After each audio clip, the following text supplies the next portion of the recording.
Good evening, ladies and gentlemen. Good evening to the listening public, the wonderful people here on the island of Nevis, those on our sister island of St. Kitts, those who are listening throughout the Caribbean, those who are in the United States, Canada, United Kingdom, wherever you are, a pleasant evening to you. My name is Mark Brantley, welcoming you to another edition of On the Mark. Straight talk across the Narrows. We're here every Wednesday from 8 to 10 p.m. And we hope that this show continues to be of relevance and of interest to our people, those at home and those in the diaspora. So, good evening to you. We have a few things to put on the table, but before we do any of that, I've been asked by Lisa and the entire family to say a happy birthday to Devon Liebert. Devon is celebrating his birthday. Devon is the CEO of our Nevis Tourism Authority, my classmate from sixth form. Devon, wherever you are, if you're listening, happy birthday. Lisa and the entire family, those in the UK, those here at home, want you to know that they're thinking about you. So happy birthday to you. A very joyous occasion. Devon Liebert celebrating today. For all of those who might be celebrating their birthdays, anniversaries, whatever your celebration may be, I join in celebrating with you. And so I say happy birthday, happy anniversary, whatever it may be. And usually, of course, once we get notification, we do try our very best to honor the request, to say hello, to send shout outs as the case may be to various people. So good evening, Devon, and happy birthday to you, coming from Lisa and the entire family circle. If, of course, there are people out there who have suffered some loss, loved ones, please also accept my condolences. Again, usually if I get the notification, then I would certainly make an announcement. If I don't, then usually it is not possible. Let me, however, express my deep condolences on the loss of Orlando Sargent, who lived for many, many years right there in Prospect, to his wife and his children, his two sons, whom I know well. I want to express my condolences to them and to the entire family on the loss of Mr. Sargent.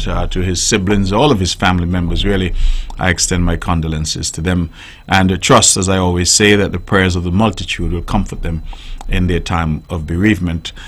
We all know that it is difficult to deal with death. It is so final.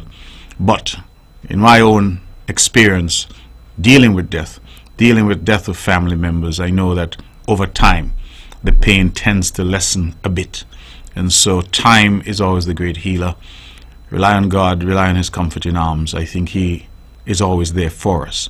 And so to Huey and the entire family, to Mrs. Sargent and all the others who mourn, I express my deepest condolences to the family.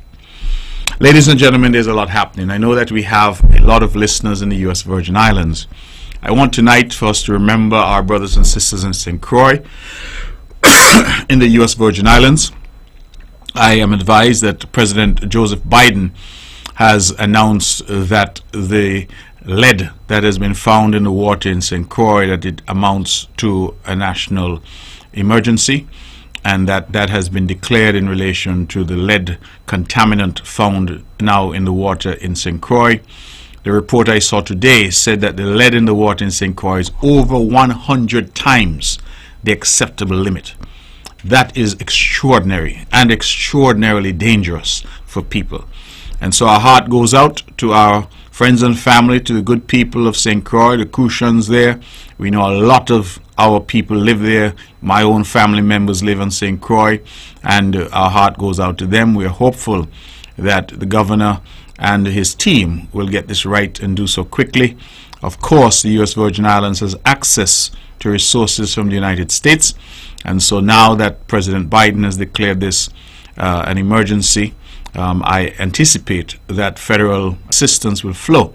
And if that is the case, then we hope and pray that they can resolve this very speedily. I'm not sure what the reasons are or how St. Croix would have got to this point, but having lead in the water of over 100 times, that is quite alarming. And so my prayers go out to all of our brothers and sisters in St. Croix in the U.S. Virgin Islands, and I pray and hope that you remain safe and that this problem can be resolved quickly. Ladies and gentlemen, today we had the very, very horrible news that the nation was again the subject of bloodshed in St. Kitts on this occasion, where I'm told that some 3 youngsters were shot and at least 2, based on what I've heard, have passed away. I don't know these youngsters. I will say, however, that we continue to call on our people to change their attitudes and change their behavior. Someone sent me some photos of these youngsters, and I look at them and I said, look at all these wasted lives. And I don't say so because I'm trying to be callous. I say so because we need our young people. We need them to live out their potential. We need our young people, their energy, their ideas. Those who are my age and older, we understand that we are now going over the hill. The energy that the country needs, the creativity that the country needs, must come from our youth. And if our youth, and so many of them, are only interested in guns and smoking and shooting and behavior that really advances themselves none and advances the country none, then what really is the point? What are people like me and others, the Prime Minister, those who are in government, those who are in the pulpit, those who are in the schools, what are we working for? Is it not to create a better future for our youth? It is not to create a St. Kitts and Nevis that we can all feel proud of and that we can bequeath to those who come behind, which is better than we found it. And so when I reflect on the horrible, tragic loss of life, over what? I have had occasions to speak to some of these youngsters. They don't even know why they're killing each other. Somebody snatch a chain, or somebody diss them, or somebody trouble a girl. This is the kind of foolishness that people are dying over. This country, ladies and gentlemen, has everything that one could need to make it great. We have all ingredients to make the best cake, the best meal, the best anything that you could imagine. We have all that it takes to make St. Kitts and Nevis the greatest place to live, to work, to raise our families. Where we appear to be falling short in some quarters is the attitude of our people. Too many youngsters are dying, and they're dying stupidly and needlessly, killed most of the times by other youngsters. And then we see the tit for tat, and families are left to mourn, communities are left to mourn. Over what? Chronixx has a song, and in Chronixx's song, one of his songs, he said that he know plenty gunmen, but all of them poor. Let me say that again. Chronixx says he knows plenty gunmen, but all of them poor. So he said his advice to them: sell the gun. Sell the gun. Buy an old taxi. Buy a CD pressing machine. He said you could bootleg his CDs and all. Do something with your lives. I don't know what else it's going to take in St. Kitts and Nevis. People talk about poverty, and poverty is driving crime. Poverty? Of course poverty exists. But we in St. Kitts and Nevis don't have the type of poverty that you see in some countries. We don't have the type of poverty that you see on display in some countries. In fact, just recently, I reflected that at the United Nations, one definition of poverty is that you have to survive on $2 a day. Now tell me which of us could survive on $5.50 EC a day. The majority of our people, the majority, can eat, have a place to stay, have access to modern amenities, electricity, water, in many cases internet, and the like. I'm not trying to paint some panacea. What I am saying is that I don't subscribe to this view that somehow crime in our country is as a result of poverty. The Prime Minister recently revealed that in St. Kitts and Nevis, we are spending somewhere in the order of $250 million on social programs and social safety nets. Subsidy here, subsidy there. CBI dividend here, money paid out there, social program here, free uniforms there, electricity subsidy. This country has more social programs, more safety nets than any other country in the Caribbean. And I say that, and I challenge anybody to tell me differently. More safety nets. PAP. All of these programs have been put there. And our economy is recovering quite nicely from COVID. Jobs are available. Just this evening on my way here, the Labor Department is posting yet again a number of jobs. I counted, there were over 20-something jobs where people are advertising saying they need people. Restaurants need people. Stores need people. People are needed for care of the elderly. Landscaping. Security. Jobs are available. And so I don't buy into this notion about poverty. I believe that our crime here is driven by other factors. And one of the principal factors, in my humble opinion, is the attitude of our young people, especially our young men. This disdain, this vitriol, this lack of care. They say nothing matters to them.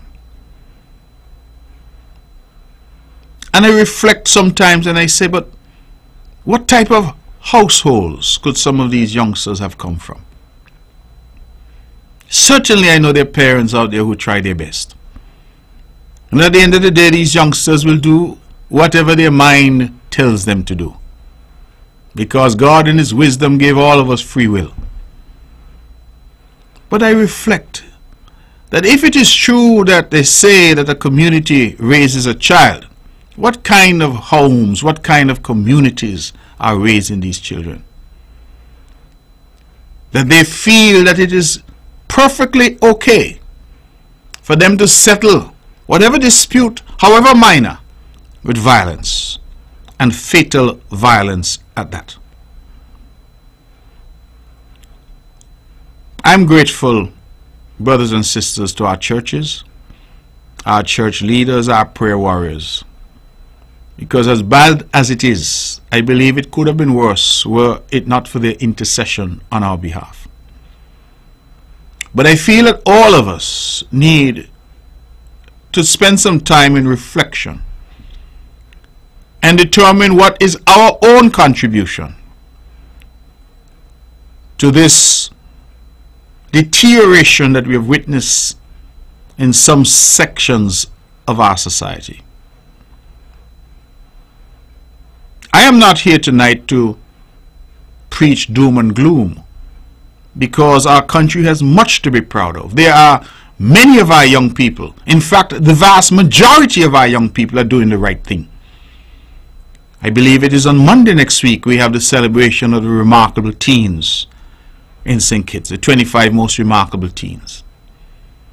We have our robotics youngsters who just went away, I believe it was to Singapore, to compete.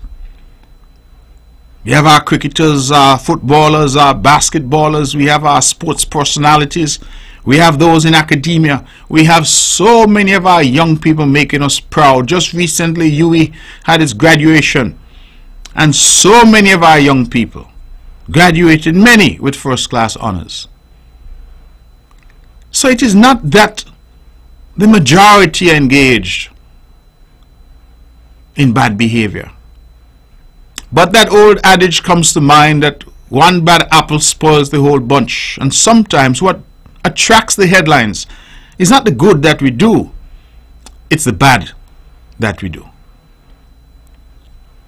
And I am again appealing to our youth in particular, because this type of violence is disproportionately impacting our young people. They're the ones, based on all the reports, who are committing crime, and they're the ones who are the victims of crime. Without our young people, we don't have a foundation upon which we can build our country. And for a country that has invested so heavily, look around St. Kitts and Nevis: basketball courts, tennis courts, cricket fields, all well lit,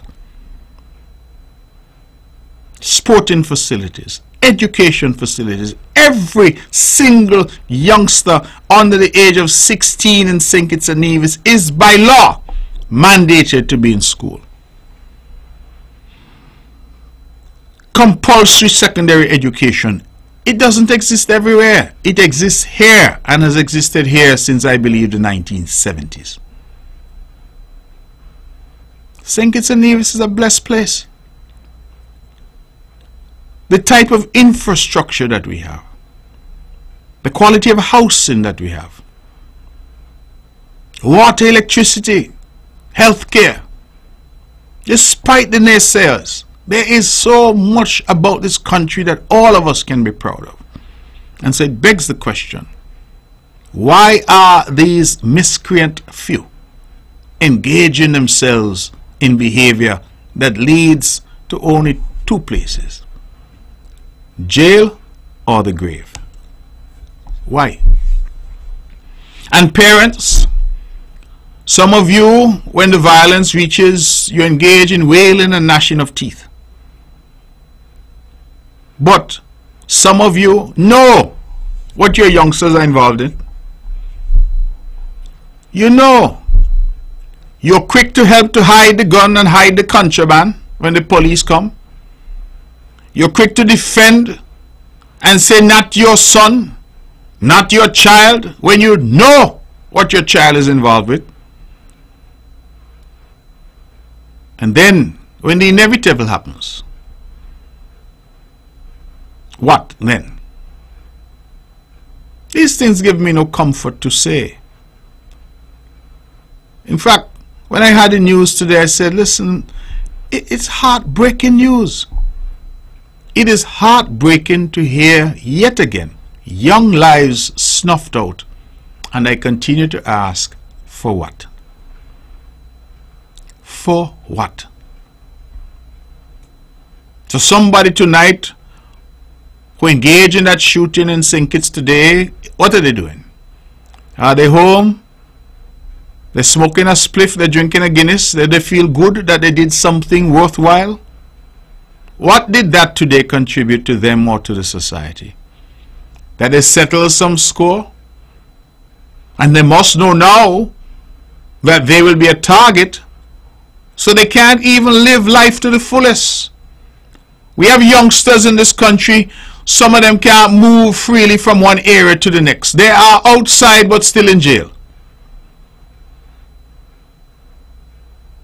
So I ask them, what is the point?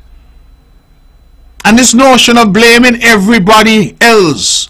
Everybody wants to blame government. They want to blame the schools. They even want to blame the church. But at the end of the day, each of us must accept responsibility, and those engaging in criminal behavior must accept their responsibility, because they are the ones who make their decisions. God gives us free will. And we must continue to ask ourselves, what has become of our society that we can be so uncaring and unfeeling towards each other? You can be so filled with rage and anger and so lacking in empathy and basic human decency that you would take somebody's life.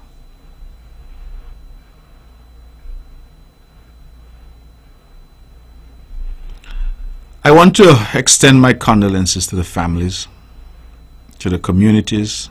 I don't know any of these youngsters. But I also want to say to us that all of us need a come to Jesus moment. All of us need to be part of the reckoning, because all of us have contributed in some way, shape or form. We are either raising bad children, or the community is allowing bad behavior in the community, that we celebrate behavior, we celebrate music, we celebrate activities which we should not be celebrating, in fact which we should be condemning. And we say free up the society, not in a way to allow people to do better, but in a way which gives people the impression that they must be on their worst behavior. That is what we have created. All of us. You and me. And so we all must take some responsibility, to be sure. But I go back to my central theme, that those who are actually committing the crime must be held responsible. They must be brought to justice. And those who are out there in their gangs or whatever they call themselves, they must understand that this type of behavior is not acceptable. Why would you want to give up your freedom and go to prison? Why? You could be out here as a youngster, dating someone, planning a life, getting a job, getting a car, getting a piece of land, going for a walk on the beach, playing basketball, hanging out with your friends. Why would you want to give all that up to go in jail with 20 and 30 men in a cell with you? Why? Leaving the comfort of your homes to go in prison. And those who go to prison are the lucky ones, because others are either up at Springfield or they're here at Britannic. So, what then is the purpose? You want to walk around with a gold chain and say you're flossing? Really? Is that what life is about? And you floss for how long? You're 24, you're 26 years old, you floss for a couple of months, you floss for a couple of years, and then you end up in 1840 or you end up in Springfield Cemetery. What happened to the gold chain when you're up in Springfield? Or you're in 1840 for 5 years, for 10 years, for 15 years? We need to get real in the country. And people say, oh, you need more social programs, you need more this, you need more that. We need people to be responsible. I keep saying it, you know. A lot of people don't like me to say it, but I keep saying it. We need people to be responsible. Responsibility for ourselves, our own behavior, the behavior of our children, the behavior of our households, the behavior of our communities. We need people to be responsible. And when you see we start to tell people, oh, you ain't get the job because it's somebody else's fault, and you ain't do this because it's somebody, and you start to create this sense that they're not responsible for anything, people start to act out.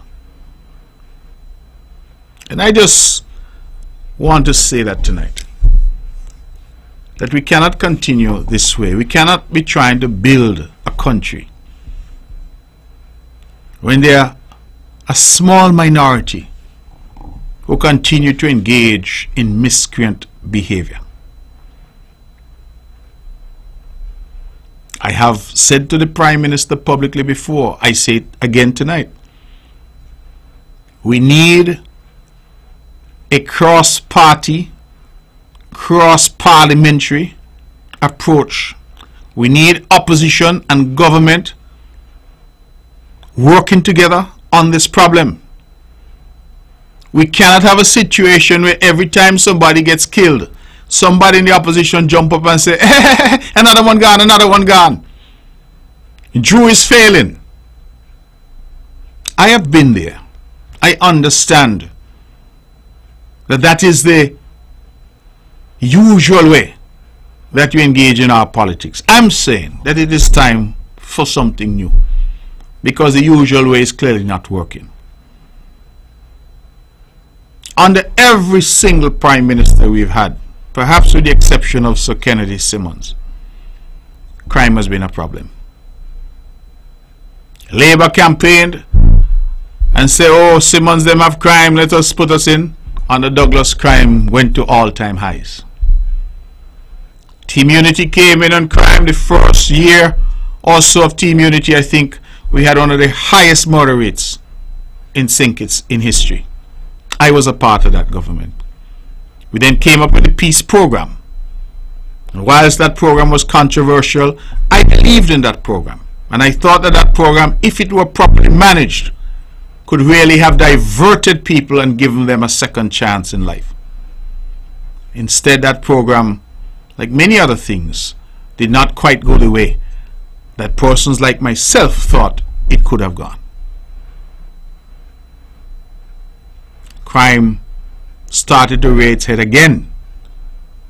And then, when Prime Minister Drew has taken over, our fourth Prime Minister, crime again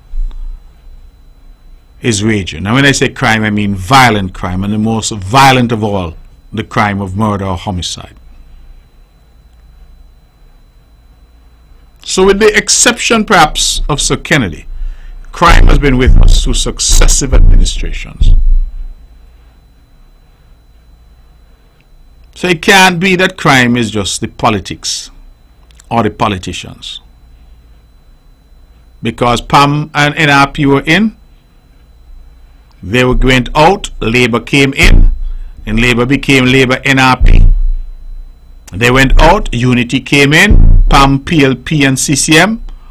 They went out, now Labour is in again, and the crime has been there. So, it seems to me that we need a different approach. From this rostrum, I am saying again to Prime Minister Drew, by the way, I should have said happy birthday to you, sir. Today is your birthday. I pray that notwithstanding the pressure that you must be under as Minister of National Security, that you had at least a moment to reflect and to give God thanks for bringing you this far. May you continue to have good health, and may you continue to prosper, and may you do well, because if you do well, the country does well. But I'm saying to you, sir, on your birthday night, that it is time to have a cross-party, cross-parliamentary approach. And all hands on deck. Who don't want to participate, let them choose not to participate, but invite them to the table. Let us sit down as mature brothers and sisters committed to this country and say, listen, let us all sing from the same hymn sheet. Let us go to the same church, sit down in the same pew, and sing the same hymn. Let us even try and see if we can sing in the same key. It is important that the country and the leadership in the country gets on the same page. Let us reach out to the churches, to the community groups. Let us reach out to the parents. Let us speak to those people we have in social services and try at an early age to start to spot those youngsters who we feel are going astray and have early intervention. And for God's sake, let us continue to preach to our people that they must be responsible. Responsible for themselves and their actions. I believe that the time has come for us to do things differently. And I feel that Prime Minister Drew has the capacity. I say that because it was only on Monday that we were in the National Assembly and something historic, truly historic, happened.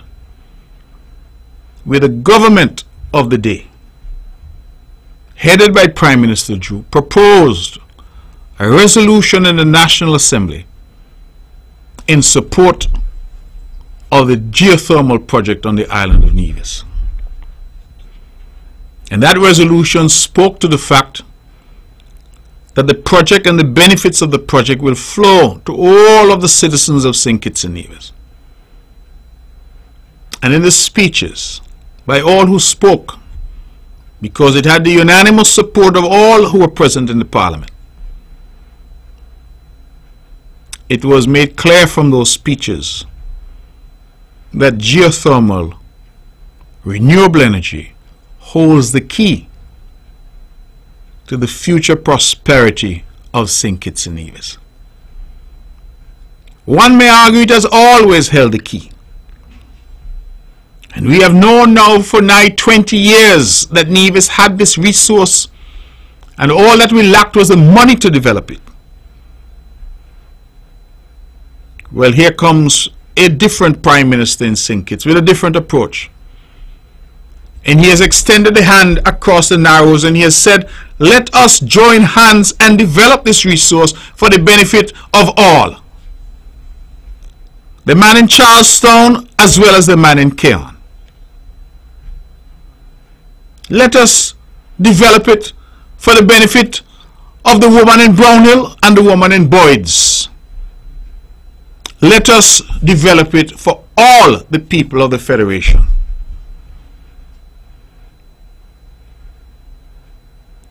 That resolution in the National Assembly made me feel proud. For me, it was almost a coming of age moment. And I prayed that night and thanked God that He had allowed me to live long enough to see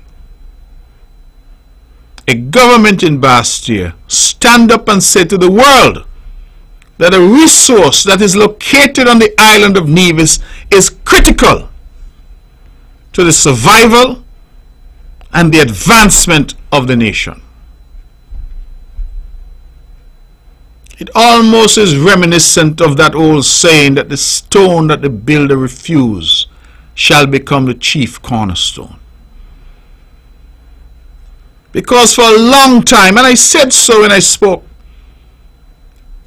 I said that it is with regret that I had to say openly that had this resource been located in Sandy Point or in Old Road, it would have been developed a long time ago.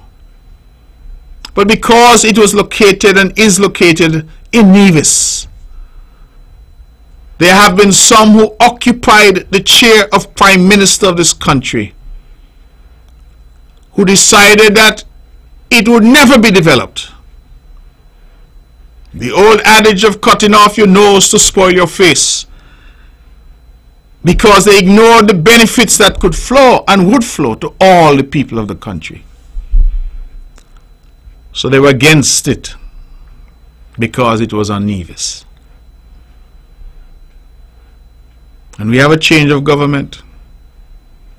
Some people say to me, do you regret that you're no longer in government, that you brought down the government that was there before? You regret that Team Unity is no longer there?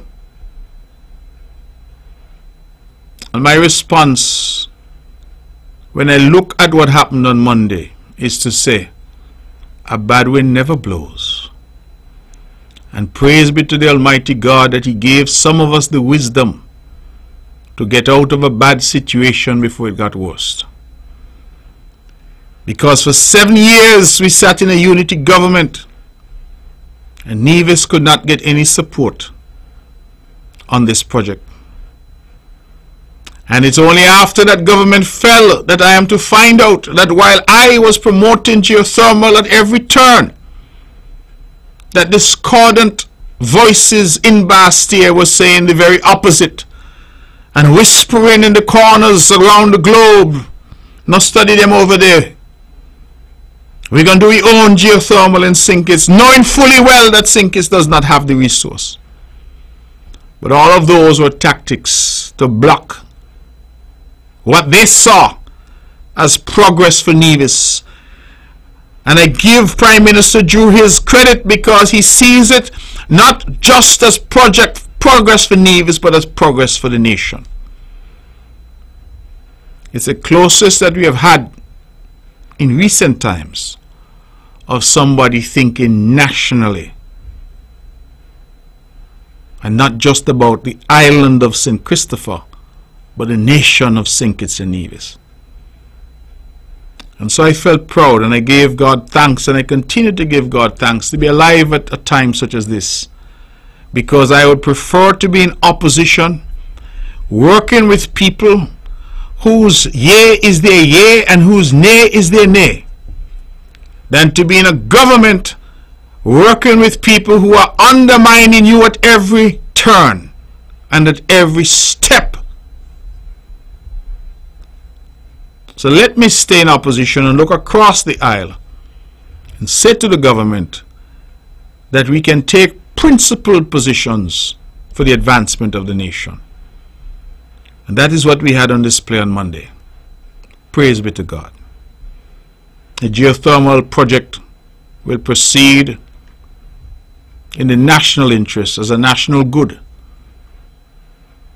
And I predict, brothers and sisters, that the energy sector will become the most important sector in the economy of St. Kitts and Nevis in short order. If you think now money being made from CBI and money being made from tourism, I ask you to stay tuned. I think renewable energy will become the dominant sector in our nation. I should report, although of course we will put out something formally, that in the coming days I will be traveling to Colombia. That trip to Colombia is as a result of an invitation to speak at the GEOLAC conference in Cartagena. And I will be speaking on the progress being made on geothermal. Why? Because the world is transfixed. The world has its eyes fixed on Nevis and on St. Kitts. The world is looking on, wanting to see where this project is going to go, realizing that we have, through this gift from God, the capacity to insulate ourselves permanently from the need for fossil fuels. No more diesel, no more gasoline to power our engines and to power our electricity. We can now rely on a renewable energy source that is owned by us. Look around the world and look at the economies based on energy. Saudi Arabia, United Arab Emirates, other countries around the world, Norway. And reflect for a moment what St. Kitts and Nevis could look like. That we are based not only on energy, but on renewable energy. Even now, Guyana, our neighbor to the south, is showing some of the most rapid GDP growth in the world as a result of the massive oil discoveries there. But we don't have any oil, but we have steam. And that steam, that geothermal energy extracted from the earth's crust, can make us here in St. Kitts and Nevis self-sufficient, insulate us from exogenous shocks such as wars and rumors of wars, from OPEC and these organizations as they try to fix oil prices to suit themselves. We wean ourselves off from all of that. And for the first time, brothers and sisters, we have Basti and Charlestown on the same page, in the same pew, singing the same Sankey. And as I said to Congress Maynard, this time we hope to finish the song. Let us get this done for the benefit of our people. And so I'm very, very proud that we were able to achieve that. Now, I have a few minutes left in my soliloquy.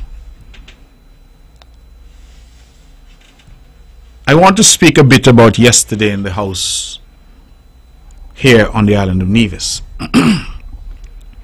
Because we were forced to go to Parliament to pass an amendment to the Integrity in Public Life law.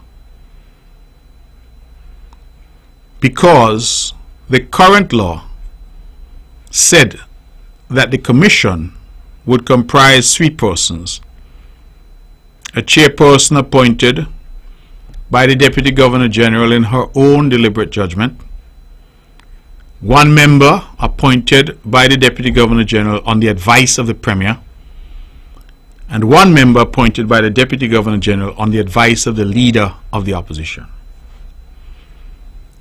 Now, when Mr. Joseph Parry was alone on the opposition benches, there was no Leader of the Opposition, because under our Constitution, Section 58, the Leader of the Opposition has to have the support of at least 1 other member, and Mr. Parry was alone. We only have 5 seats, and it was 4-1, so he had nobody with him, and so he could not be Leader of the Opposition. However, despite the harsh criticisms we sometimes have of each other, Joseph Parry and I are mature people. And we understand at the end of the day that the politics is what it is, but there's a need for us to be able to communicate to each other to get things done. And so he and I would have spoken on the matter. And notwithstanding that he was not clothed with the constitutional title of Leader of the Opposition, I said to him, Joe, we need to get this thing going. And he would have engaged with the Deputy Governor General, and one Alfred Tyrrell was appointed to the Integrity Commission. The Commission has been doing its work. In fact, the Commission existed for 5 years. Its tenure has now come to an end. And as a consequence, we need to reappoint. The Deputy Governor General, in her wisdom, has reappointed Ricardo Keynes as a chairperson. I, in my wisdom, have asked the Deputy Governor General to reappoint Sidney Newton as the member suggested, nominated, if you will, by the Premier. We now need the 3rd member, and the law says that 3rd member should be appointed by the Leader of the Opposition. Now, some have tried to make a comparison to when Mr. Parry was there. I say there is no comparison, for 2 reasons. 1, Mr. Parry was a mature representative for the people of St. Thomas's. What do I mean by that? Mr. Parry understood why he was in politics. He understood that he had a duty to represent his people. And when you're in the opposition, you can do so most effectively by ensuring that you have open dialogue with the government. And so Mr. Parry and I spoke all the time. He has visited my office more than once. And whenever there was an issue, he and I engaged. He would call me on behalf of his constituents. So and so needs so and so done. This is the position. And he and I were able to have that, not because we are friends, not because we are cousins, but because we are mature and we understand the assignment, and the assignment is to represent people. Now, if there's a problem in St. Thomas's, a road needs to be fixed, there's a family in some difficulty, there's some issue, St. Thomas's elected Mr. Parry. Well, it is natural for them to go to Mr. Parry and say, Mr. Parry, we have this issue. Mr. Parry was in opposition, he couldn't do anything about it himself. The logical thing is to pick up the phone and say, Premier, listen, I have a situation here, how we could resolve it. That's how our politics used to work. Used to. The NRP now has a leader, a woman I have known for all my life. She's older than me, so I've known her for all my life. I never knew that me and the leader of the NRP have had any issues. But the leader of the NRP refuses to engage. Refuses. I said in the House, and I will say it here again, that on the 12th of December will make 1 full year since the elections. And I have never had one word said to me by the representative for the people of St. James in relation to anything impacting her constituents. So I can only assume that everything in St. James is perfect. That St. James doesn't need anything. Nobody in St. James is having a problem with anything because St. James voted for a representative and that representative has not said a word. A matter of fact, when I want to know what is happening in St. James as Premier, is the same Alexis Jeffers I have to go to.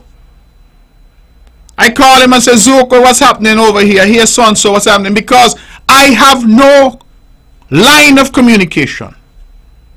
The representative from St. James has cut that. Gone. There is another representative. Number 5, St. Thomas's, the Honorable Cleon Stapleton Simmons. And again, the Honorable Stapleton Simmons and I aren't friends. But just like Mr. Parry before, she would call me occasionally, come to see me occasionally and said, Premier, so and so be the case. That is what is necessary. Because when you represent people, in fact, St. Thomas's have 2 representatives. That's the way I want to put it. You know why?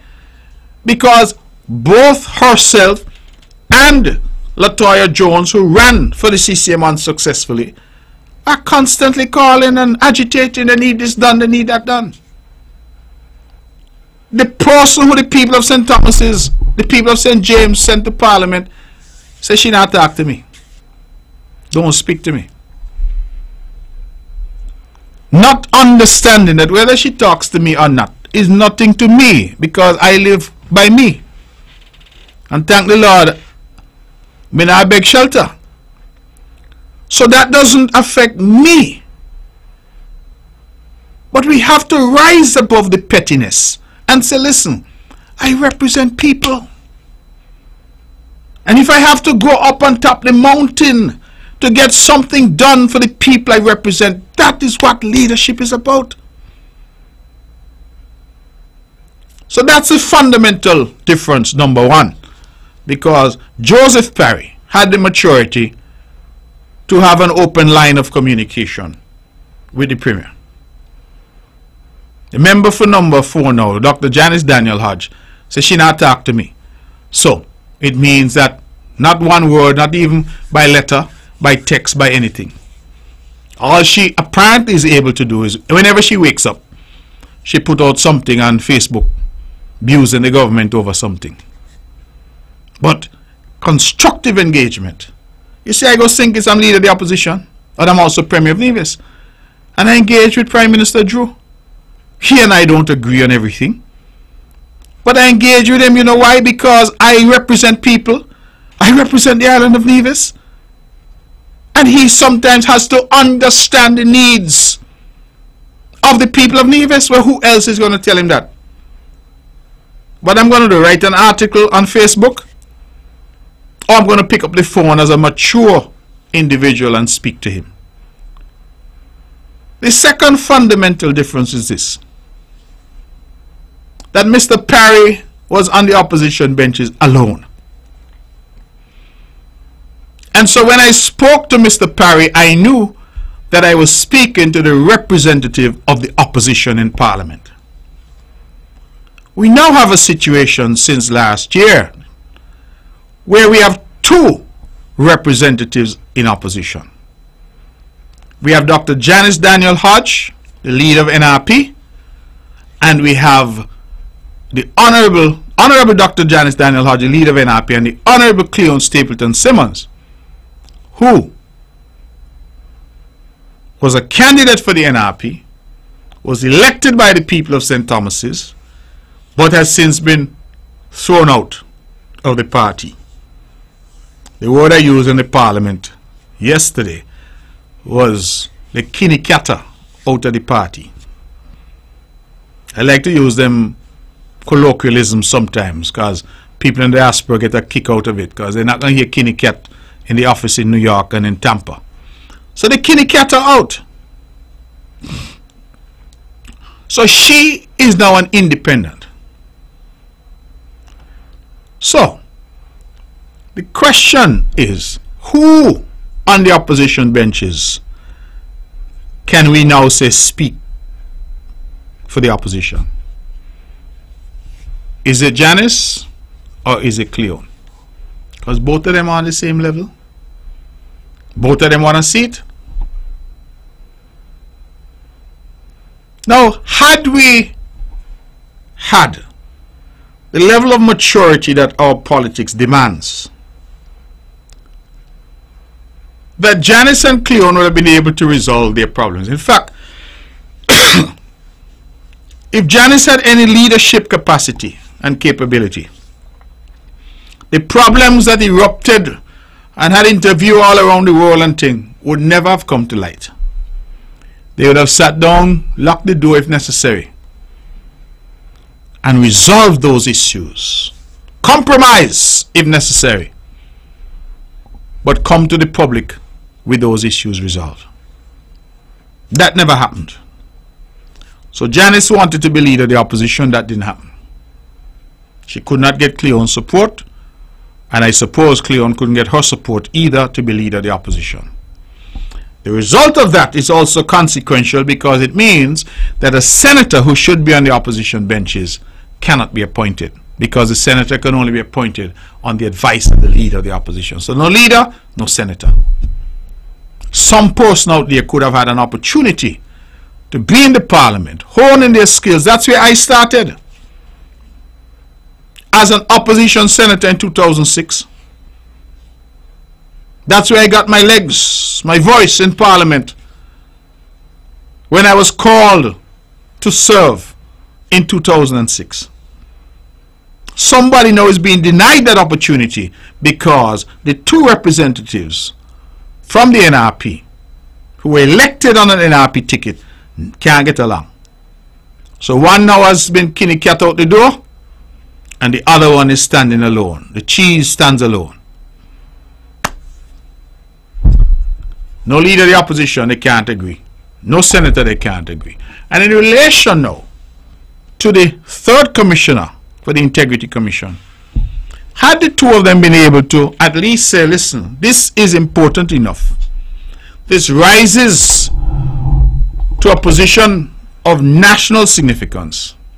Let us, the two of us, therefore, despite our differences, agree on a candidate. And they'd come and say, well, listen, this is our person. And we had that dialogue. We could have, just as we did with Mr. Parry. But because that appears to be currently not the case, we had to go to the parliament. Now I see that there have been many commentators, people who I don't think quite understood what we were trying to do. But what we did in the parliament was simply to say this: there will be a three-person Integrity Commission. The chair appointed by the Deputy Governor General in her own deliberate judgment. One member appointed on the advice of the Premier. And the third member to be appointed on the advice of the leader of the opposition. So we preserved what was there before. We, however, added, where there is no leader of the opposition, then that third member will be appointed by the member, in the case that there is only one person on the opposition benches, like Mr. Parry was, or members of the opposition, as is the case now, where we have both the Honorable Dr. Janice Daniel Hodge and the Honorable Cleone Stapleton Simmons sitting in opposition. So I want people to understand how the thing is structured. The third member of the commission is going to be appointed by the leader of the opposition. If there's no leader, it will be appointed by the member of the opposition if there's only one. If there's more than one, as we have now, then it will be appointed on the advice of those members, but which of course requires them to agree. So what we did yesterday was we said to the two ladies, one from St. James and one from St. Thomas's, I go sit down, come up with a nominee and send that nominee to the Deputy Governor General, and let us get the commission constituted and back to work. Because I want the Nivision public to understand that the commission's work has stalled completely. Because it's not constituted, it can't function. I have done my part, the Deputy GG has done her part, but the opposition has not done its part. So it cannot function. So we have said, okay, since you all cannot agree on a leader of the opposition, well, can you all agree on the nominee and submit a name? And then we went on to say that if there is no member of the opposition, let us say CCM won all 5 seats, or if there is more than one member in the opposition but they cannot agree, then it will be for the Premier to advise the Governor General as to the third member after consultations with the members in the opposition. Put differently, if tomorrow Cleon and Janice cannot agree on who the nominee is supposed to be, then the pendulum swings back to the government side to fix the problem. And it will be for me now to select the third member, but only after I would have consulted with them to tell them, listen, I plan to put this person in that position. That is what we did yesterday. Now, what is wrong with that? Because you realize that we have given 1 bite of the cherry, leader of the opposition, 2 bites of the cherry, member of the opposition, if there's only one, 3 bites of the cherry, members of the opposition, as is the case now that there are 2. And only if they cannot agree does the pendulum come back to the Premier to fix the problem. So the ball is in their court. It was always in their court, but it is demonstrably in their court. It is really for them to decide. And that's all that was done yesterday. And so I wanted to be very clear to the public. I want to thank my colleagues, all of whom spoke eloquently on that particular bill, and remind the public that with all they got to say about me and CCM, it is the CCM that introduced integrity in public life legislation, and I am proud to say that I am the one who operationalized it. Seems very strange for somebody they say has so much to hide, that we would be the ones fighting to get the commission up and running. We could have sat back and said, oh, NRP now do what they're supposed to do, so we can't get the commission constituted. The commission can't work. But we have nothing to hide before God and man. Our hands are clean. And we want the commission to go to work. That is why we went into Parliament, to find a way to fix the mess that was created not by us, but by the inability of those elected on an NRP ticket to get along. Now, to another very serious matter, my last matter for the evening, and it has to do with dengue fever, which, as we know, is spread by the Aedes aegypti mosquito. And we had this morning an emergency meeting with our health professionals, and I want to thank the Honorable Janelle Nisbet for her leadership, Permanent Secretary Shalisa Martin. We had Dr. Judy Nisbet was there, who was there throughout as a rock during COVID. She's there assisting us still. We had Mr. Merville Morton, our Chief Environmental Officer, and Mr. Utley Benz, as we know him. They all came to meet with the Cabinet this morning. And we have had some concerns. The last numbers that we saw suggested that Nevis has thus far had some 57 cases, I believe, of dengue. Now, praise be to God, virtually all of those people have recovered. We have had a few hospitalizations, but everybody is fine, and so we are grateful for that.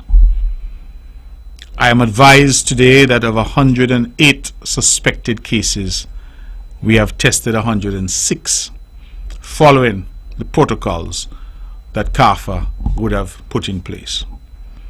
And so we are testing. Once we have a suspicion, we're testing. Obviously, if you're testing, you're going to get results that are positive. And so if you're not testing, then you don't get any results. But we have been testing, as I said, all the cases, suspected cases thus far, except 2. The result, however, is that we cannot sit back. We have seen enough cases that we should all take note, sit upright, and take action. Now, I asked very carefully our health professionals. I said, what is the solution? And they have explained that the Aedes aegypti mosquito is a local mosquito, meaning it's localized. You wouldn't have a mosquito flying, for example, from Gingerland to Newcastle. No. They tend to stay within an area. In fact, I'm told that their range is only about 200 meters. And so what we have been doing is targeted treatment and targeted fogging in particular, so that when a case is discovered, say, in a household in Bath, we would go in that immediate environment and do some cleanup and some fogging, as the case may be. But they have indicated that the fogging really is only effective for mosquitoes that are flying. I did not even know that if the mosquitoes are at rest, the fogging doesn't kill them. And so the effectiveness of the fogging is not always as high. For example, if the wind is above, I think they told me, 10 miles per hour, they can't fog. So there are lots of nuances that go into the fogging. And the fogging, of course, also contains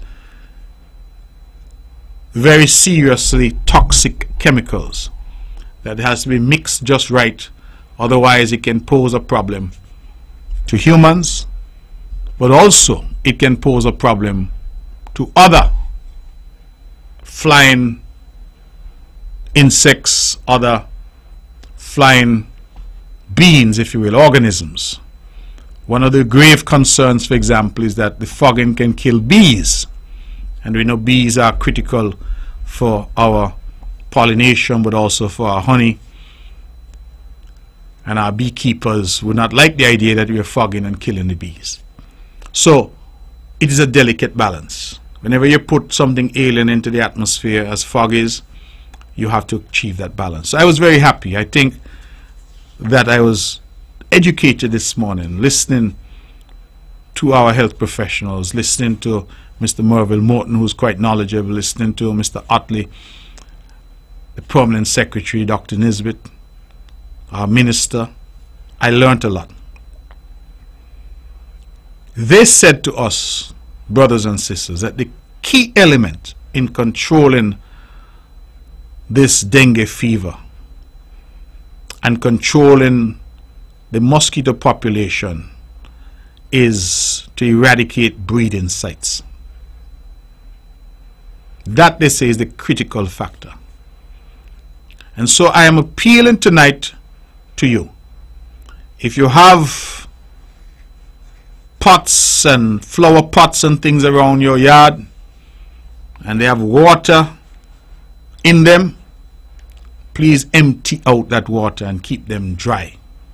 Mosquitoes need water for the larvae to grow.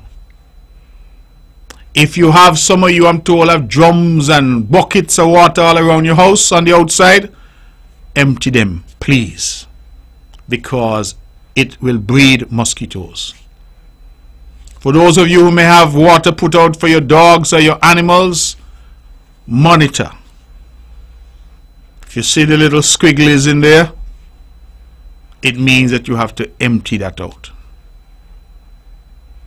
Wherever in your yard you have water settling. In fact, I learned today that a lot of people have these bromeliads, I think they're called. Beautiful to look at, but they hold a lot of water inside the leaves that mosquitoes breed inside of those.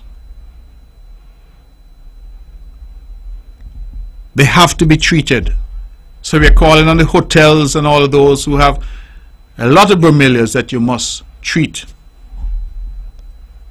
to kill the larvae and to kill the mosquitoes. For those who have tires, old cars, garbage around their yards, around their premises, old fridges and stoves, anything that can collect water, and we've been having a lot of rainfall lately, we are asking you, please go out in your yards tomorrow morning when you wake up, before you go to work. Go out in your yard and just empty out the water. Make sure that you don't have any water settling. Please.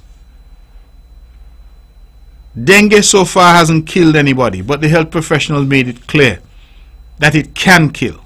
In fact, they say there's something called hemorrhagic dengue that is over 50% fatal when it occurs. We don't want that to happen.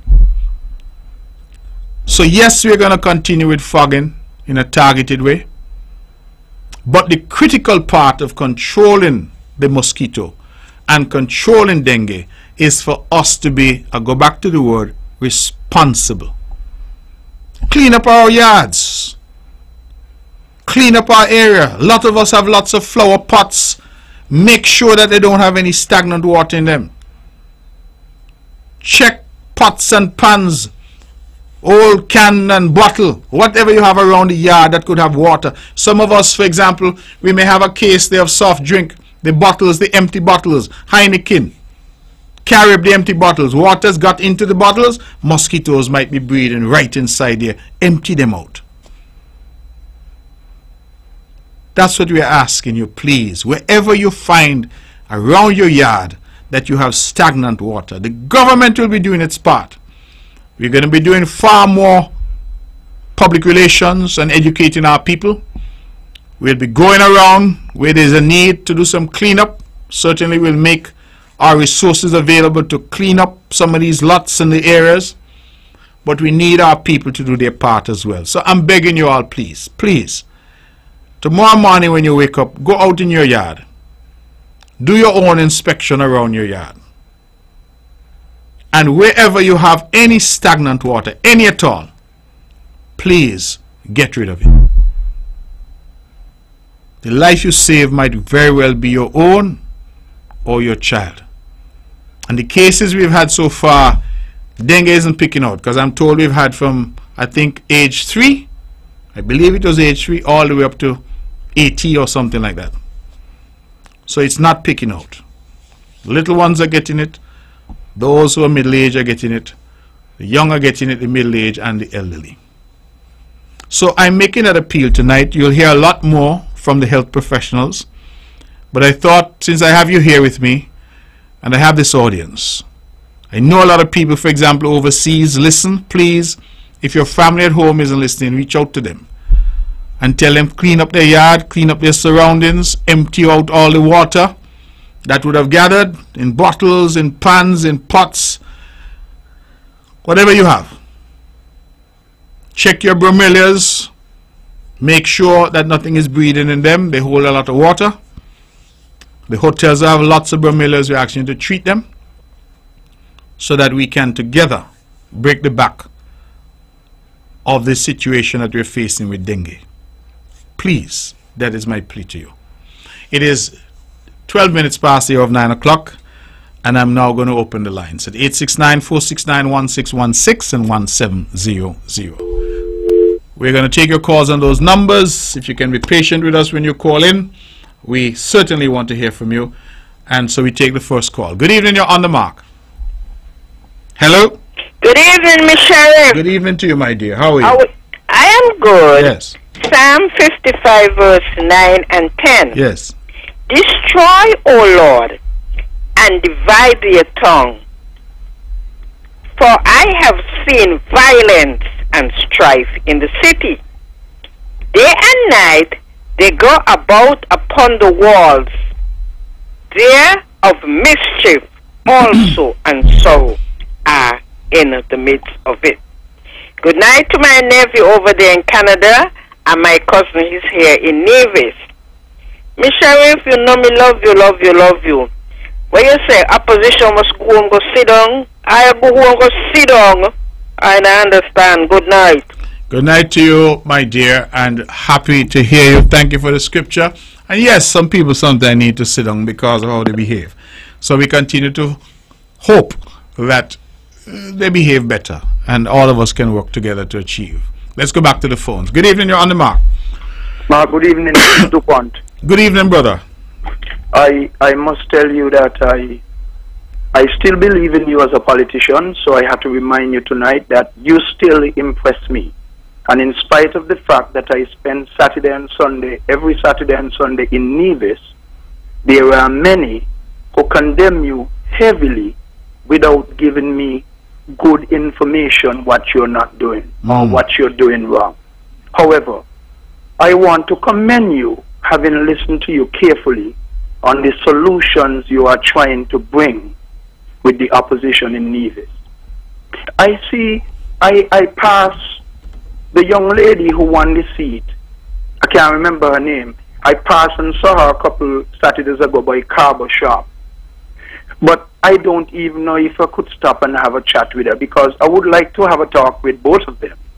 Mark, the Bible says quick to listen, slow to speak, slow to anger, because man's anger doesn't bring about God's righteousness. It is found in James chapter 1, 19 and 21. Those two young ladies, in spite of the problems that they are going through, must seek God help. One of the things we are not doing, Mark, is that we will never be perfect. But if we seek God and we supplicate Him, He will help us. Right now in my personal life, I see some things that I don't like. And in order to get them changed, I only could make meaningful changes in those particular things if I seek God. But if they are listening to me tonight, they must not give up, because the Bible says in Proverbs 24:10, if you become discouraged on the day of distress, your strength will be meager. Mark, to the people in Nevis to support NRP, I am asking them to ask those two young ladies to come to an agreement and let the parliament have a true opposition. Every Saturday, quietly, I'm in Nevis, Mark, and I drive my Jeep and I go to a special place and I listen to the radio station that criticize you heavily. Well, nothing wrong with the criticisms, because I know you could take them. But some of the criticism that I've heard them challenge you on, I wish sometimes I could just walk to the studio and ask them to give me 5 minutes to engage them. Because they speak so poorly about you not being able to resolve the matter that you spoke so clear about a while ago. And I want to say, I am very impressed with the explanation you gave, because that's the best I've ever heard. Let's move on. 2, that's 1. 2, the young people in St. Kitts who are engaging in the senseless shooting. Mark, believe me, I couldn't work today. I closed my store earlier, you know. When someone came to the store and told me they had a shooting, I think somewhere in St. Peter's, I felt very sick. And so I had to think about, I couldn't do no work for the people, like do jewelry and that kind of thing. I closed my store and I came home. Well, This is what I think happening to our nation. Number one, Mark. You listening me? Yes, brother, I'm here. I want to make sure I'm getting in these points because they're relevant. Because I don't be on radio like before. Now, I don't believe parents are doing enough with their children. Nobody can tell Carlton, Elroy, Emmanuel, Rastafari without Lux DuPont that most of these people who have guns, their parents don't know.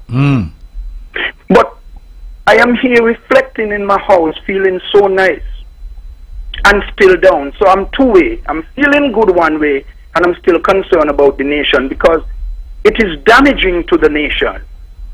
The Bible says, keep strict watch that how you walk is not as unwise, but as wise persons, making the best use of your time because the days that we are living in are evil. The young people who are engaging in senseless shooting, they don't know actually what they're doing, you know. They're just doing it. They're just doing it. But there is hope. Where can we find this hope? There must be people who know these young people who are shooting. Talk to them. Grab hold of them. If I had known any one of the gunmen in St. Kitts, Mark, let me tell you something. I will go and sit with them even in their homes. The Bible says perfect love casts fear out. Why? Because fear restrains a man. I don't live my life in St. Kitts with fear. Because when you're fearful, it means that you don't have love. Mark, let's move on. So I am asking the parents, please do more with your children when it comes to firearms. We don't make firearms. Mark, let's move on to the parliament. Give me 2 more minutes, please. No, man, go ahead. Yeah, Mark, it's important that I talk to you tonight because I want the country to know and people in the wider world that my confidence is in God, but I feel good about you still as a politician. Take it from me, Mark.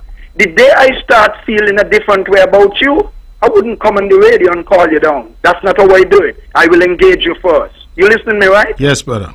I will tell you what I'm hearing, and so we go from there. And then I'll go different. Let's move to the parliament. I feel so good about your attitude in politics that I must call tonight and say something on your attitude, the way you can work things out. You say tonight, you and you don't agree with everything, but you're all working together. And one of the things that we are suffering from in St. Kitts at the moment, there are so many people, no Carlton, no. No Carlton, no. There are so many people in this country jealous you because your skill of working with others. Mark, let me tell you how good I feel. I don't have to make money in my store once you're the Premier of Nevis. A lot of money, just enough to live. Why? Because I feel with you in Nevis and Dr. Judong here, the country have hope. Now everyone in St. Kitts know that I support Pam all my life. But let me tell you something. I see something about Dr. Ju, you know. I don't know how many people can see like me. But Mark, I want to encourage you to continue engaging with the Honorable Prime Minister and do what you can to lift not Nevis, but St. Kitts Nevis.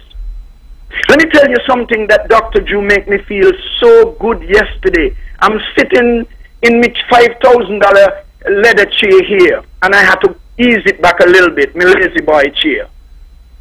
Dr. Ju made me feel so nice when he mentioned in Parliament, I think it's the day before, I was listening it. You know what he said? That made me feel good. I had no hesitation in dealing with the matter of geothermal once the Premier had spoken to me. You remember that? Yes, I did. But let me tell you something, Mark. I know about hope. I grew up extremely poor. But I'm not poor now. If I say I'm poor, I'll be spitting in God's face, and we can't do that. I have seen life at all levels, and I am praying to God that our people will become more mature. Mark, thank you very much for your maturity in the way you're handling yourself with respect to Dr. Jew. And I want to say to you, every time you find an opportunity that you could speak well of the Honorable Prime Minister, do it. Because you know why I want you to do it? It doesn't appear to me like you're one of those politicians who will tell you something good and then go and backbite him in the worst way. I believe if you have a problem with Dr. Jew, you will engage him. By the way, can you answer me on the radio? Would you do that? Would I do what? Would you engage him if you think you have a serious problem along the line? Sure, I do that now. Okay, good. Well, I deliberately asked you the question, you know, because I want people to hear you. Mark, let's move on. One more thing. I was very impressed. I was particularly impressed with your two members who came down with you from Nevis. Yes. Alexis and the other friend of mine. Eric. Yes. But I paid careful attention because I don't listen Parliament. My brother told me it's bad. I have a brother who told me I must always listen to Parliament. Well, you know one of the things I plan to do? When there is Parliament in Nevis, I'm going to take a day and come across, you know. Can I come to the Parliament? Of course. I prefer to sit in the Parliament and listen without disturbing anything. So I will do that. But let me tell you something that impressed me yesterday, Mark. There's a young lady from St. Paul. She's a senator. I can't bring her name now. I think it's Clark. Yes, Dr. Joel Clark. Okay, good. She was so impressive. She gave me goosebumps when she spoke about being so happy to be here, doing something like that, engaging in something good for the country with the opposition. You know, you said something tonight about Harry, you know, and you frightened me, Mark. I have a lot of respect. I don't believe no Kittian have more respect for Joseph Parry than me, you know. But you said something tonight that really appealed to me about that man. I did not know that you used to engage Joseph Parry with that kind of brilliance. When you spoke tonight about your engagement with Parry, I say, oh my God, here we go again.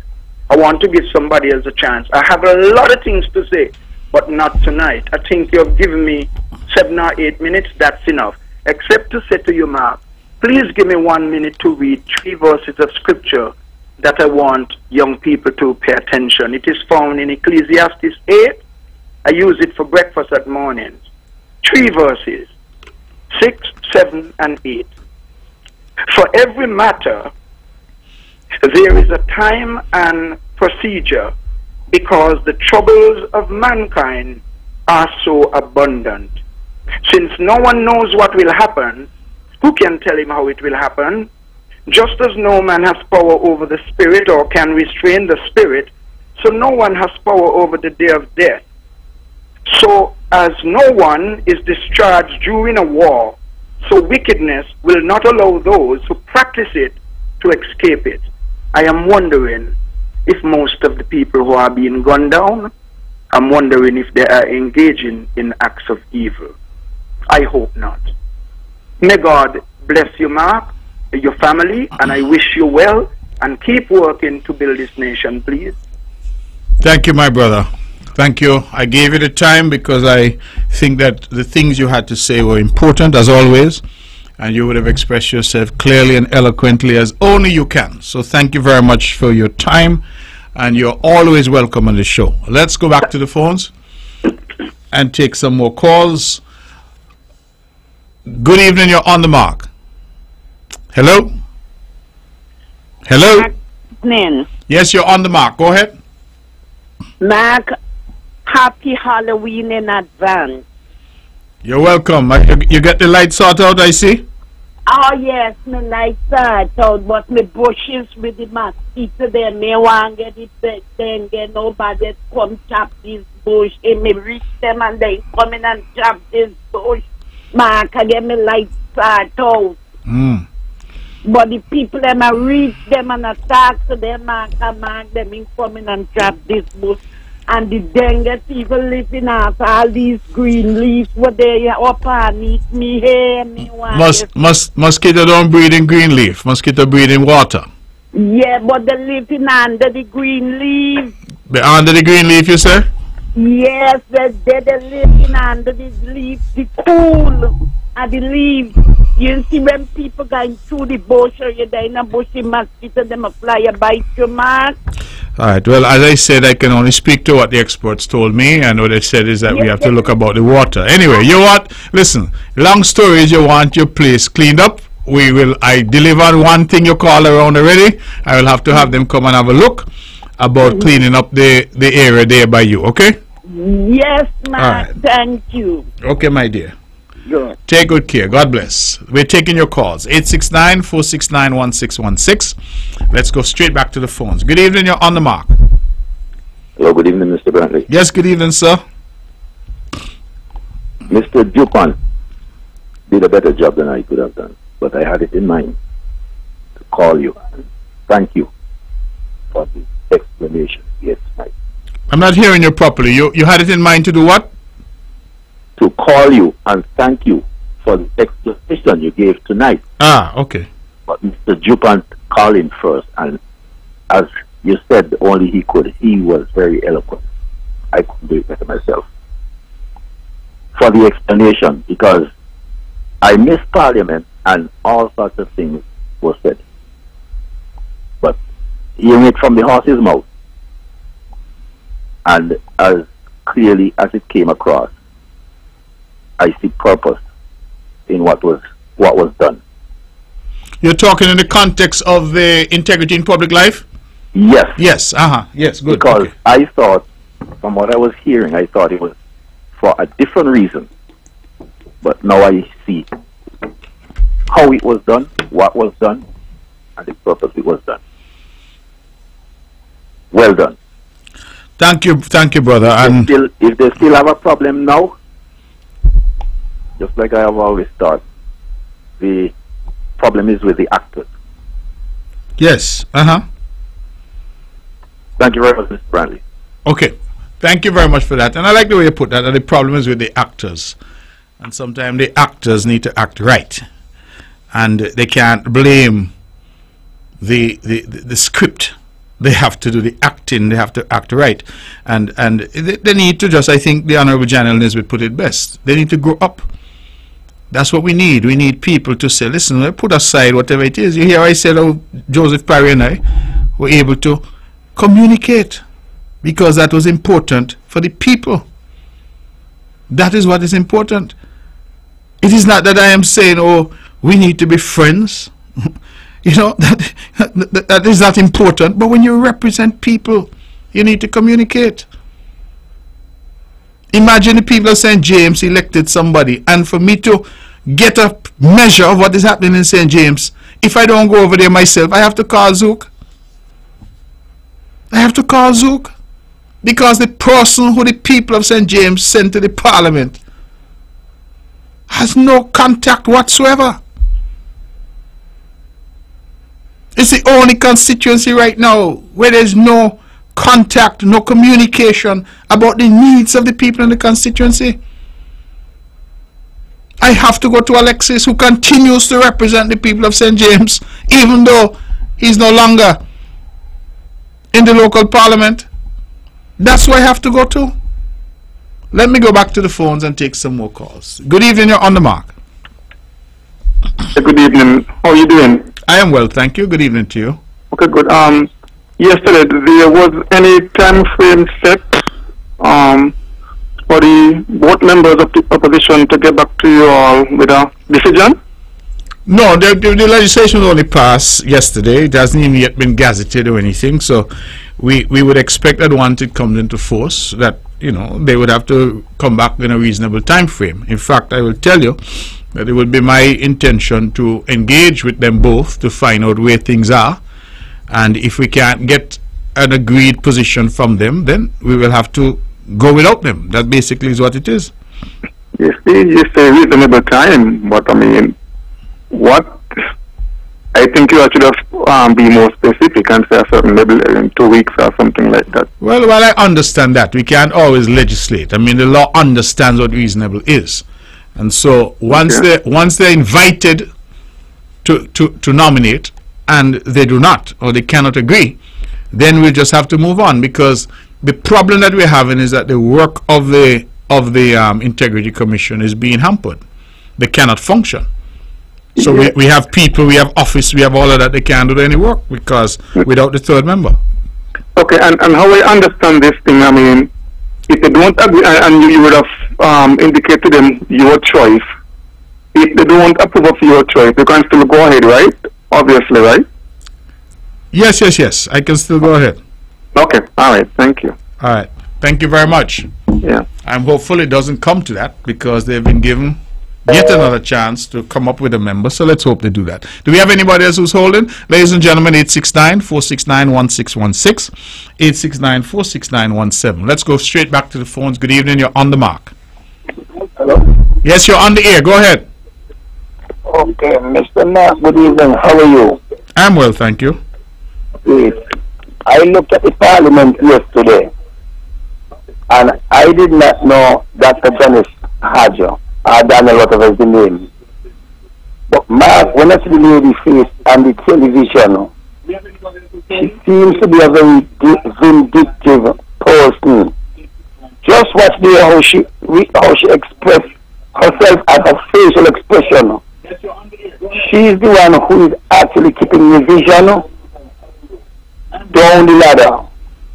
And if they don't get rid of her now, she will make a good premier if she has to win an election. That's one. Two, Mark, these young people, the government need to take a big stand. And I'm going to sound like a little criminal. When you find them guilty of murder, put a date that next week, Friday, 3 o'clock in the afternoon, they're going to hang them in the square. Let the public see what's going on, the rest don't stop. Have a good night. Thank you very much. You know, it's interesting that you say that.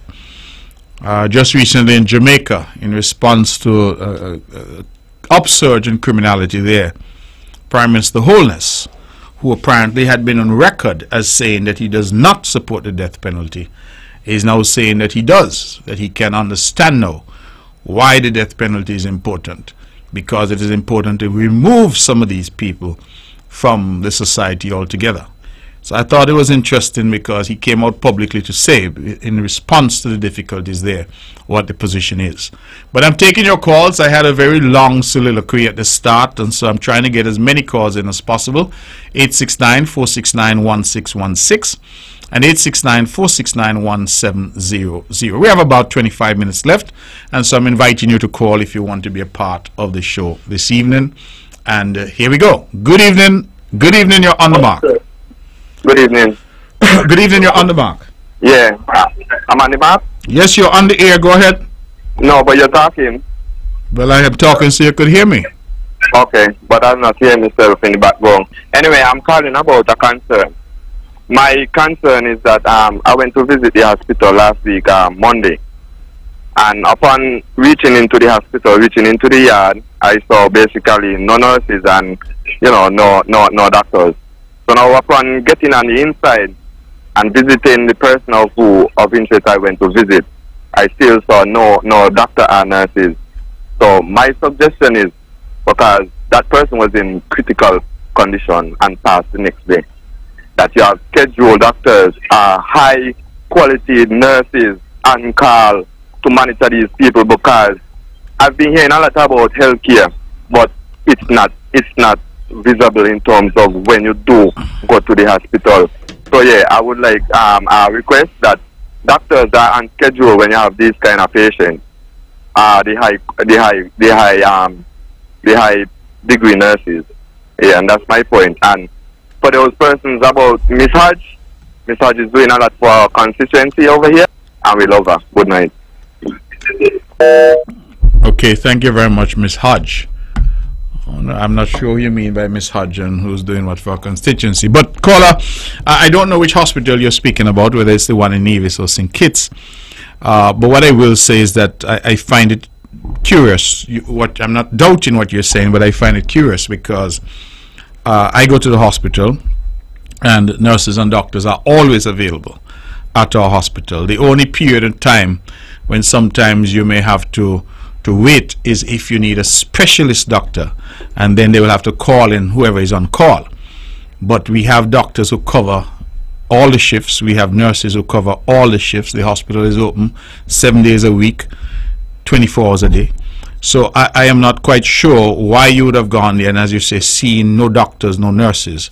That was not the norm at all. So I'm not sure. If you're talking about Nevis, that is, I can't speak for St. Kitts, but I assume it will be similar in St. Kitts that they have 24-hour coverage.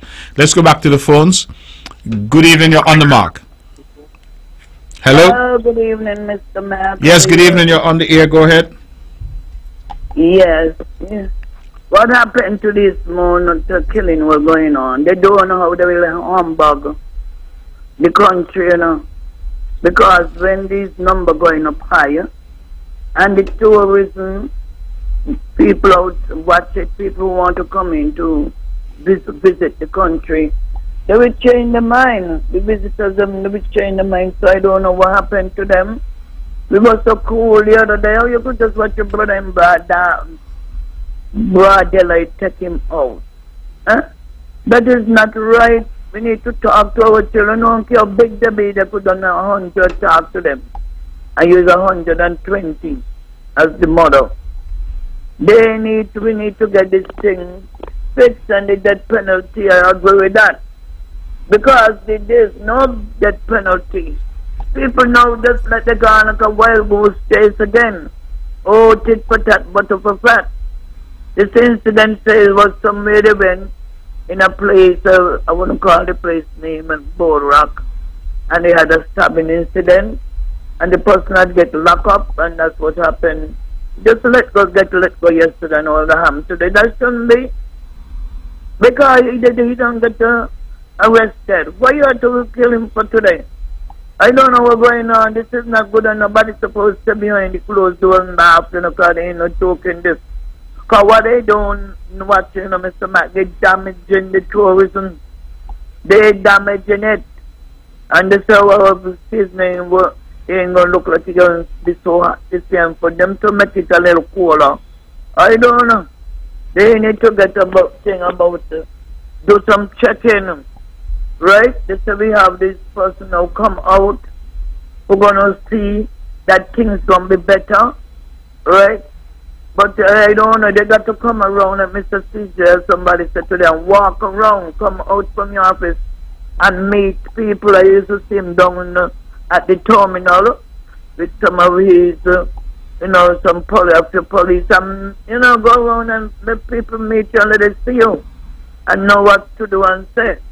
And with the lady, you're complaining, if she ain't responding, if that you have somebody, Mr. Mark, working in your office, they come in, they're cleaning the thing, but you can't say, well, Mary Jane, what happened? John James, what happened? They're keeping their mouth shut. You know that ain't no togetherness? There's no unity there between you all. And that is not nice. Don't talk about the person looking after you. Or when they're going out, there's not communicating. Communication is very important. So don't really throw butter and mess, you know. We need to clean up the mess and let the butter look nice on it. Good night. All right, thank you very much for that. We're taking your calls 20 minutes to the hour. 869-469-1616, 869-469-1700. Going back to the issue of dengue, I am appealing again to our people, please, to check around their yards, check around their homes, and to try to ensure in their businesses as well that any containers at all that you have that may have water, that you empty them, you turn them upside down. If you have an old pot, an old stove outside, make sure it doesn't have any water. Old pots and pans, turn them upside down. Old drums, turn them upside down. Please help us to fight this together. It can affect all of us, and we don't want this to take hold here. We have already had 50-something cases, as I indicated. Let's try to stamp it out. Let's go back to the phones. Good evening, you're on the mark. Hello? Hi, good evening. Yes, you're on the air. Go ahead. I have a concern. I would like to know if the traffic department will be doing anything about the intersection at the bottom of Government Road, because when you drive come down the road to the end, you cannot see down the road what traffic is coming up, because there's a vehicle park right there by customs. And the traffic warden is there, and they wouldn't even tell you, you can come out, they're just going to watch you. So now you there in your vehicle, looking down the street to see if any traffic coming up. You can't see good. You have to edge out until you think it's clear.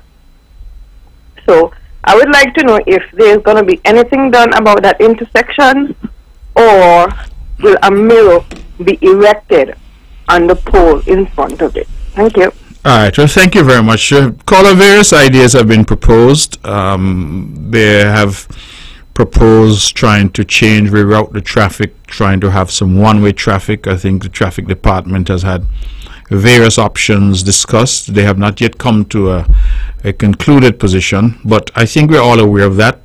The last time we had that engagement, the wardens were supposed to be assisting at busy times in the afternoon to direct the traffic in that area. So if they're not doing it, then we need to re-engage, because that was the last understanding that I had. So we need to look at it. Of course, the vehicle being parked there is a part of the problem. And even without the vehicle, though, you still have a problem, because it is just a situation where the town, I suppose, the number of vehicles have exceeded now the capacity of the town. So we're going to have to take some difficult decisions, and we're probably going to have to reroute traffic in some way, shape, or form.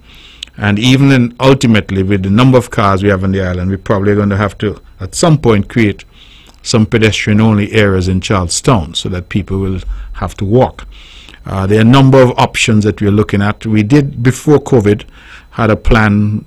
We had brought in someone who was here from, I believe it was South Carolina, and the plan was that they would assist us. It was somebody who was an urban planner and would assist us in redesigning Charlestown to deal with things like traffic and pedestrians and the like. I think that we now need to go back to that, seeing that everything was brought to a stop by COVID. So we have to look into it. It is a matter that I've heard of, a matter that I've experienced myself, so I understand very much what you're saying, and I certainly will have a word with the traffic department about deploying our wardens there to assist in the afternoon, so that they're not just looking on, as you've indicated. But thank you very much for that. I think it is a very serious issue that you have raised, and that requires serious attention. It is 10:15. We're taking your calls. Let's go back to the phones. Good evening. You're on the mark. Good evening. The same call about the hospital situation. Yes, I understand about there are persons on call. I was there for half an hour, and my point is that within that half an hour, there are things that can happen with persons in critical condition. And so if somebody is in critical condition and you have to make a call to a doctor or somebody who you have to call, that 30 minutes is very critical. They have to get up from home, they have to get into transportation and get to the hospital to deal with that person. When they get to the hospital, they still have to assess the situation and do all these things before they start to deal with the person. So if there is somebody on call, on schedule, right there and then in the establishment, in the hospital, I think it would be a little bit more fluent and things could happen a little bit better. Which hospital were you at, in Nevis or St. Kitts? Alexander Hospital. Okay. But the point I'm making, caller, I don't disagree with you, but the point I'm making is that I find your observations to be a little strange. I say that because it is standard here that we have doctors at the hospital at all times. The only people I know who are on call are the specialists. Well, the only persons I saw really were the kitchen staff, and kudos to them. The kitchen staff, so you at the hospital for half an hour, you don't see any nurse? White and green, yeah, those were the ones all about and kind of doing things that I saw that nurses or doctors should be doing, and, you know, making those daily check-up and rounds on person. Because I was there for half an hour talking to the patient, and to how the patient was reacting, he needed a doctor or nurse to monitor that person right there and then. Because I could have seen that something was going wrong. And it was shortly after leaving that, you know, things get kind of drastic. Well, if you saw something was going wrong, you didn't sound any alarm, you didn't call anybody? No, because I'm there at the hospital and I'm traumatized because I come to see this person and I would not expect to see him in that kind of condition. But certain reactions you could have seen were not normal. But I'm not a doctor and a nurse to, determine that these are not normal. I'm doing that from my own judgment. That is why I say it needed persons there, schedule, even in the room. But I understand what you're saying. I hear you, but I'm simply always in the room in whatever ward you're in. There's somebody always there 24/7. Well, that was when I was at the hospital, and that was not present for the time that I was there. So that was okay. As I said, that I don't doubt what you're telling me. I'm not saying you're misrepresenting, but I find it very strange.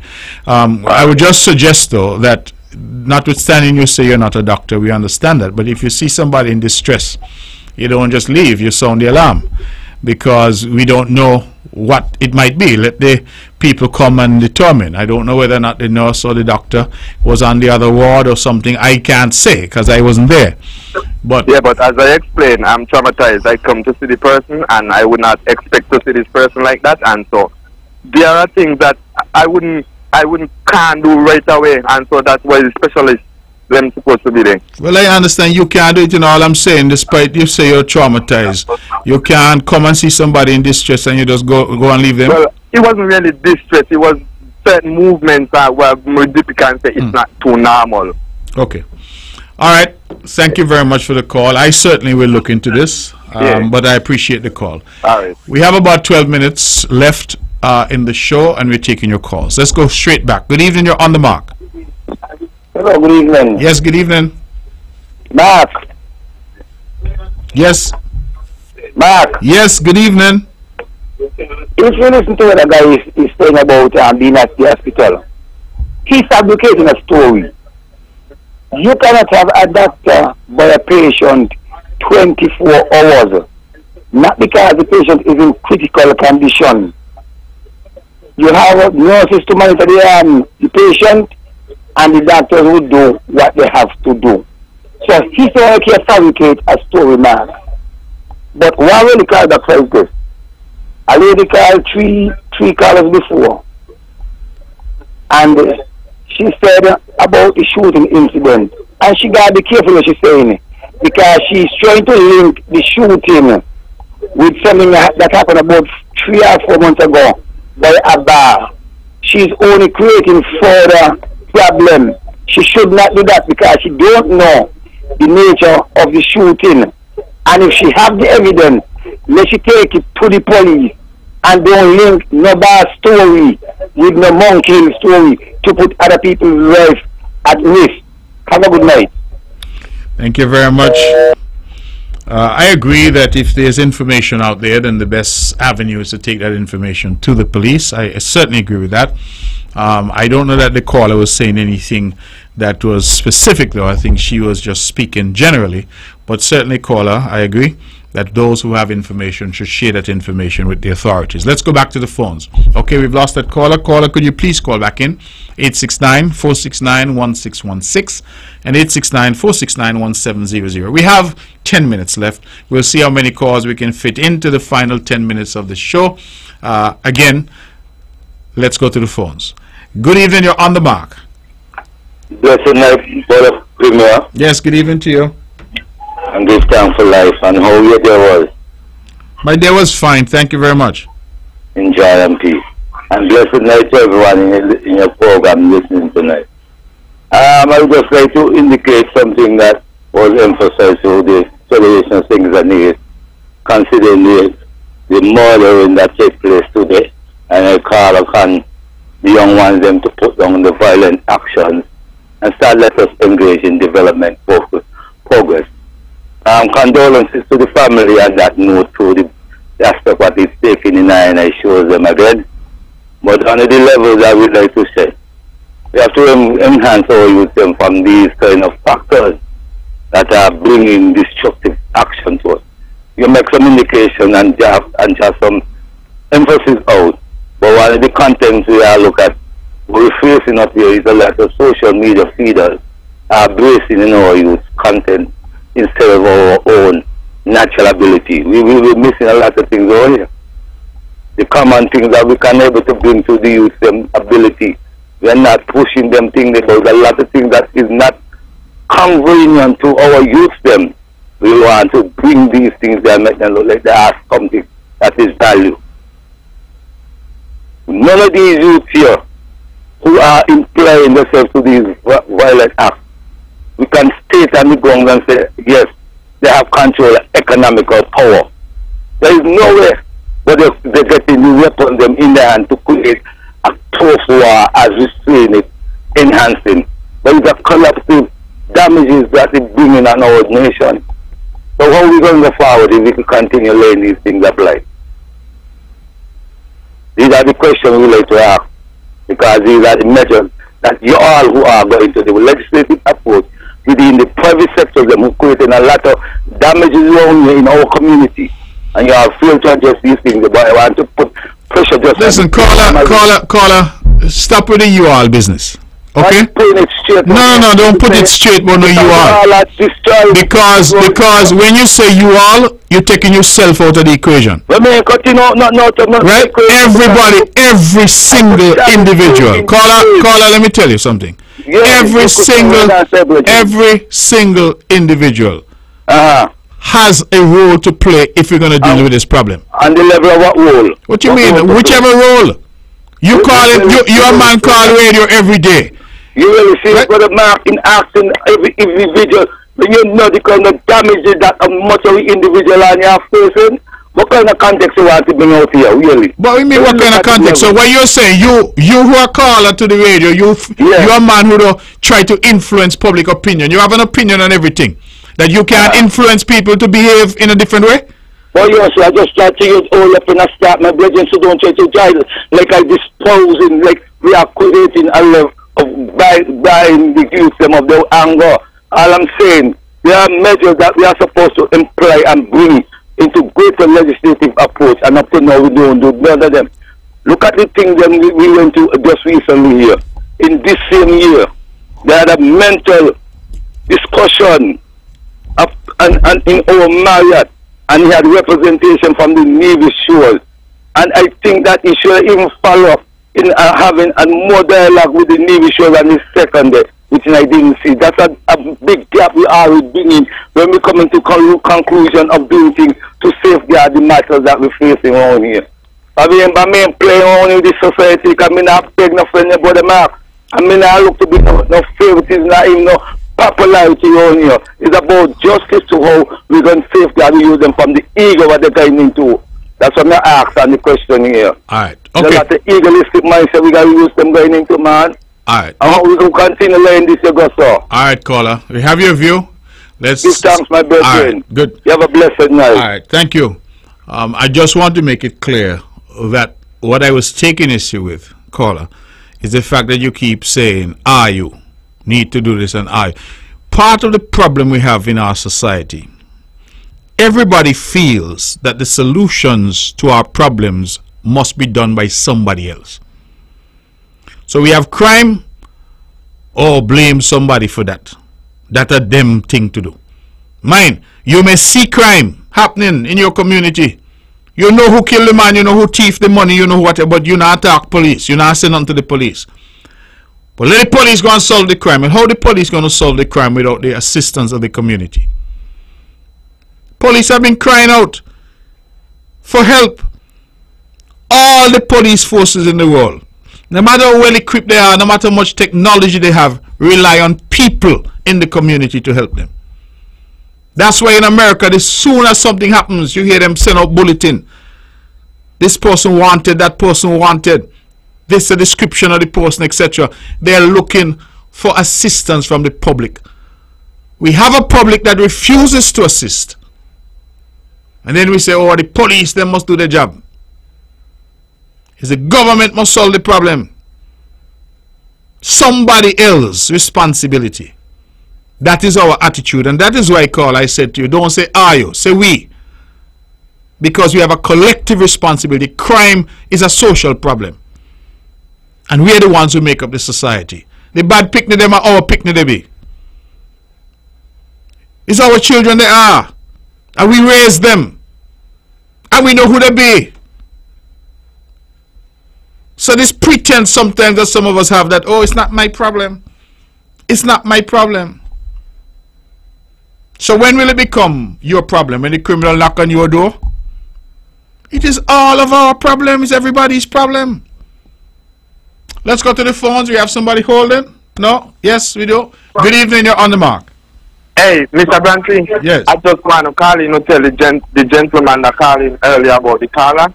I hope when he got hospital that nobody no fabricate no story upon him.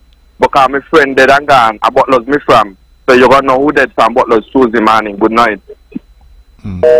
Okay. Alright, caller. Well, as I said, you all are calling in and I'm hearing. I don't know what this is, but I can assure you once I get off this I'm going to be speaking with the minister, because I don't understand what I'm hearing. That the hospital had nobody at the hospital, no nurses and no doctors. That does not make sense to me. That is not the hospital that we have here in Nevis. So that is why, caller, I am questioning it. As I said, I find that to be highly unusual. Let's go back to the phones. No? Yes? Good evening, you're on the mark. Hello? Yes, all I want them to do, coming up for this season, to put out more force out there. Because it was so funny that last year, Juve morning, somebody died right there by the clock. Stupidly. We need to put up heavy force. If we had about 40, 50, put 100. And you know, to keep the peace, because it's the only soul. I don't know if they go for reveling, and then they sell over things. Long time, Mr. Mark, you know, I remember them about no violence in here when we were young. You go and got a good time, you're so glad to hear the band passing 4 in the morning, and you put on your little short pants and we will lock up your children and tell them you're coming back after 6 to give them a little breakfast, and you're gone again. And people lay on the road all day. The abandoned people used to be feeling so good. They go to village, Newtown, round and round in the central. And people so good, I don't know what happened to this other crazy young generation. They see me, they're taking out of the overseas thing or what. And you know, my sister said, she live in this state now, well, 50-something years. She said, we don't make them, why should we die from them? Who making them out of the country ain't dying from them, and the bigger than us. And they're not dying from them. All right. So we need to get ourselves in good hands. All right, caller, that's the last word. Ladies and gentlemen, thank you very much for the calls. Thank you for all of those who called, who were part of the show. We're truly grateful. The banner struck up. It means that the technician here is telling me that it's 10 o'clock. We have to go. I thank everyone who called. I thank everyone who's a part of the show. I just want to remind us all, please, that in the context of this fight against dengue fever, please, when you wake up in the morning, walk around your homes, walk around your business places. Please check if you have any containers with stagnant water. Please dispose of that water. Turn over the containers so that they won't collect water. Flower pots, buckets, pans, old cans, bottles, if you have tires, old vehicles, whatever you may have, make sure that we have no stagnant water. Let us fight this thing together. Our health officials will be out with more information. They will be fogging, they'll be doing all the necessary, but we need your help. So I ask you, please, to do the best you can to safeguard yourself and safeguard Nevis and the wider Federation of St. Kitts and Nevis. Tomorrow, I have my monthly press conference, so I ask you all to join us at 10 a.m. when we will have that press conference broadcast right here on Von Radio as well. That's our show this evening. Thank you all who tuned in. Thank you who called in. I truly, truly appreciate you. Good night and God bless you.